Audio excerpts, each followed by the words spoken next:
Immortal John Hancock here, and today I'd like to compare some Atari 2600 classics to the Atari 8-bit computer line. Now, a lot of people grew up with Atari 2600. It was huge. It was everywhere.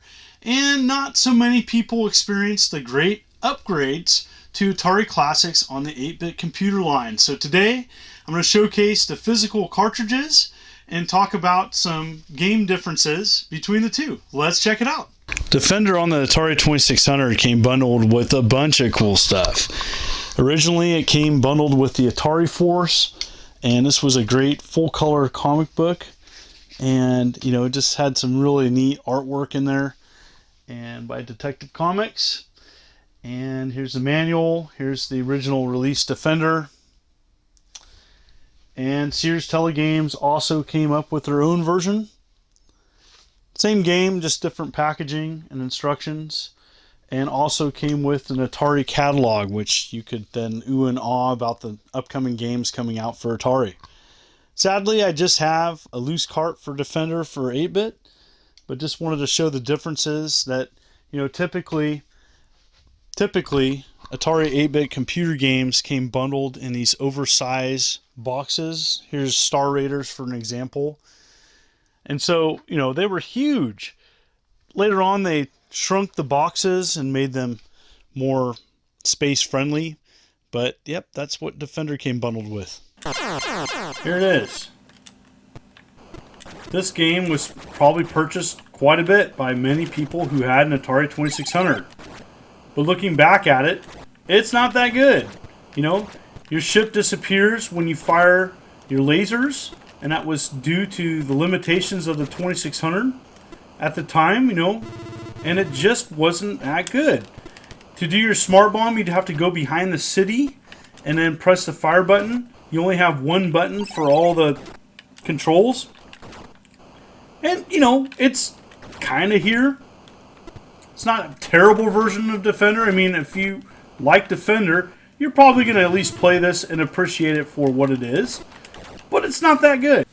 Defender on the 8-bit computer line was superior. And one thing I really liked about it is that the graphics and gameplay were much improved from the 2600 version, which, you know, if you didn't have anything else to play back in the day, it was great.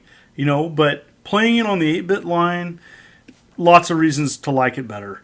And the main reason is that you had different key inputs for different functions. And so one big thing that I really like about the computer line is that by pressing the space bar, you could do your smart bomb. And hyperspace was by pressing another key on the computer. The other thing that's not talked about a lot is that you could do that. That's right. Hitting the escape key, you could pause the game, you know, drink pop, drink a beverage, go to the bathroom, etc. Really love that version. And, you know, a lot of people, you know, look at pause now as kind of like a simple function. Well, back then, pause wasn't incorporated into a lot of games, so being able to do that is super awesome. All right, here's the packaging for Atari 2600 Joust, and I really love that era of Atari 2600 boxes. And they were silver, the silver box line. I really think it's the best looking of all the boxes that Atari made. And, you know, it came with manual, came with a poster, came with a special offer for the Atari Club, and just really, really cool that Atari came out with this line of boxes. It was really eye-catching. And unfortunately, I don't have the box art for the 8-bit computer line Joust, but not as flashy. And Joust came, I do believe, in a smaller box. It might have come in some several variations of boxes, but the card alone is not flashy whatsoever, just a simple label, gray label. And it's when Atari 8-bit computer line was going with different label artwork. Good old Joust. I played a lot of Joust back in the day, and honestly, there's nothing really wrong with this version. It has a lot of the fun gameplay mechanics and the intense strategies that the arcade have. Now, sprites are simple, they're one color, so is the computer version, but it's a lot of fun. I played a lot of this. Again, this is, to me, a game that the 2600 got right. And you know, it's if it's the only version that you had, then you're not going to notice all the things that it didn't have. And you know, I played a lot of this. I played a lot of this with friends, and I still play it. This is still a fun game. All right, here we go. Joust. Now, honest truth is that I have not played a lot of Joust on the 8-bit computer line. I played a lot on the 2600 and even the 7800. But this is good. This is really good. And, you know, after doing some research, you know, Joust is a faithful representation on the 8-bit computer line. It's got 2-player co-op. It's fun. I think the graphics do make a difference. And it looks a lot closer to the arcade than the 2600 version. Now, does that mean the 2600 version is not fun? No, not at all. It just, you know, if I had a choice between, if I had both the computer and the 2600, I would play this version over it because it just looks a lot better. Here's the packaging that I have for Crystal Castles for both the 2600 and the Atari XE line. Now, it's important to note there's several versions of Crystal Castles. They made it several different packaging variations, but typically it comes with a silver box. And here's the cart. There's many variations of this cartridge on the 2600. Now, the Atari XE version is really hard to get and very rare and expensive. Crystal Castles came out in 1984 for the Atari 2600. Kind of a late release. And it's not a bad game. You know, you start Bentley Bear and you're collecting gems. And on the ground, yes, the things on the ground are supposed to be gems. So I love the 2600 because you definitely had to use your imagination. For sometimes when you read the story on the back of an instruction manual and then look at the graphics and you have to ask yourself, oh, I'm doing that? But yeah, you're trying to escape. Berthilda the Witch, I do believe, is the nemesis in this game. And, you know, it's not a bad game. The problem is that the 2600 really wasn't made to do an isometric game like this. It's a little rough around the edges, but does the job. I can kind of tell what I'm doing. And, you know, there's different enemies. You know, there's a honey pot. And the rough aspect of the arcade game is here. Crystal Castles, late release for the Atari XE computer line. And in my opinion, a better version on the home computer. I like this version of Crystal Castles. You can play this with the trackball. It does control all right with the joystick. And one thing to note is that the jump mechanics are kind of strange in this. You can jump like Michael Jordan in this game. Anyways, I enjoy playing it. It's a lot of fun, fast arcade gameplay. And I like this a lot. I do think that the Atari home computer version is much better and better represents the arcade game. For the Atari 2600, Donkey Kong typically came like this, and the Coleco published 2600 box, orange. It's got the arcade cab on the front. Plays like the real arcade game. Yeah. So with the manual, and here's the Coleco version of the Donkey Kong cart for the 2600.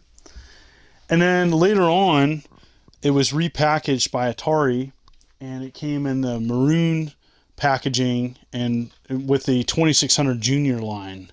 And so, yeah, it's definitely monkey business on the monkey bars. With the maroon cart. And then for the Atari 8-bit line, originally Donkey Kong came, this is the cartridge only, I don't have the box art for the Donkey Kong cart, as well as this. And this is the Atari XE version of Donkey Kong, much harder to get. All the XE games, some are in vast overstock, others are really hard to get. So here it is. Donkey Kong for the Atari 2600. I played this a lot back in the day because, well, that was the version I had. And I played it and I thought it was alright. But looking back at it, it's probably the second worst version of Donkey Kong that was made for home consoles and computers. It's only half a game. It only has 2 screens. And you know, no intermissions, simple music. It just is missing a lot of, flavor that I think the arcade had, as well as the other home, computer, and console ports. Of all the arcade ports across all consoles and computers, this is one of my favorite.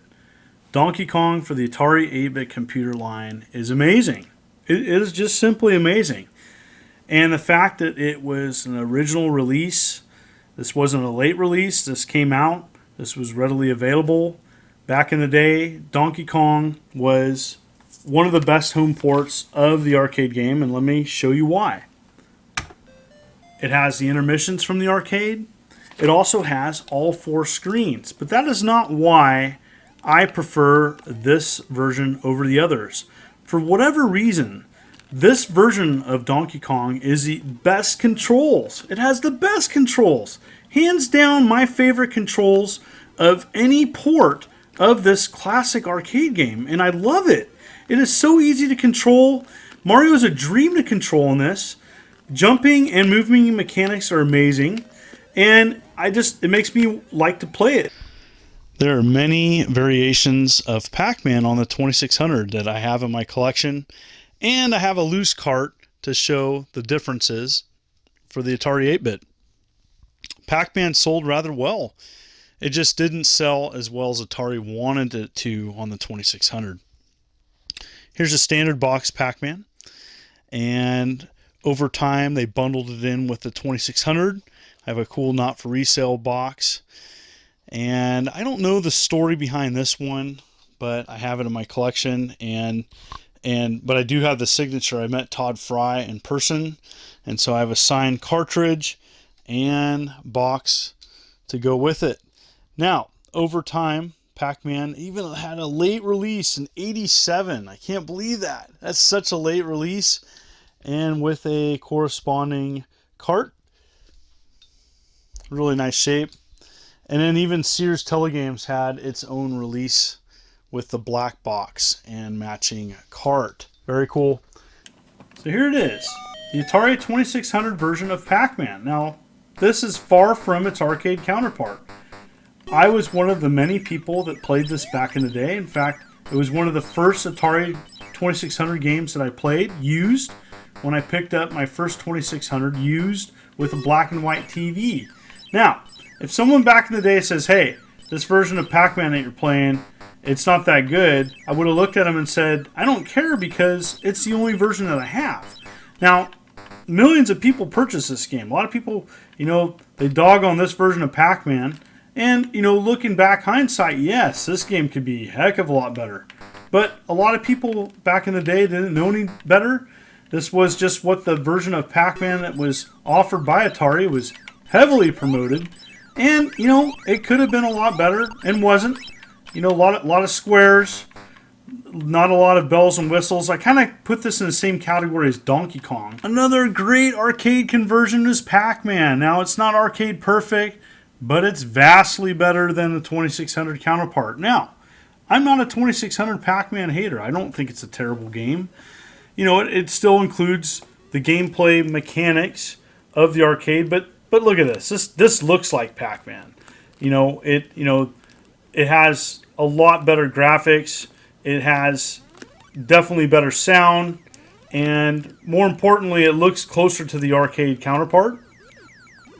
And one thing I remember from my childhood, and I even forget where I played this as a kid. I want to say a friend's house, but a lot of my friends had Commodore, not Atari. But this version has a lot better representation of the arcade. It looks like the arcade, closer to the arcade, the mazes, everything, the ghost. Now, it's important to note that the ghost Inky is green in this. And so Inky, I do believe, is blue in the arcade. It's green here. I don't know why the color change, but it plays so much closer to the arcade. It does have better control, and it's relatively cheap. The other thing to know is that, Pac-Man is a very common game, and so this wouldn't break the bank if you decided you wanted to get it for an 8-bit computer line. I could have compared a lot of other games on the 8-bit computer line. One of them was Star Raiders. Just ran out of time. What games do you recommend on the Atari 8-bit computer line that were better than the 2600 counterpart? And again, I love the 2600. This is not a bash session for the 2600. I just want to give some love to the 8-bit computer line that often gets overlooked because the 2600 sold more. Also, if you're looking to get the Atari 8-bit computer, there's several different models. The 800XL, the 130XE, the 65XE. There's a lot of differences, but for the most part, I would pick an affordable one. My recommendation would probably be the 800XL. Also, there's wonderful multi-carts for both consoles if you want to experience games. I've talked about the Uno cart and did a review of that on my channel. Also, the same company, the Brewing Academy, did the ultimate Atari cartridge for the computer line, and this is an amazing way of playing classics. Thank you so much for people continuing to tune in my humble channel as I march towards 70,000 subs. I had a lot of fun with this video. It was a lot of work. Also, if you want to support me on Patreon for as little as $1 a month, you get an exclusive video every month. Folks are wonderful and beautiful. This is the Immortal John Hancock. Thank you, and take care.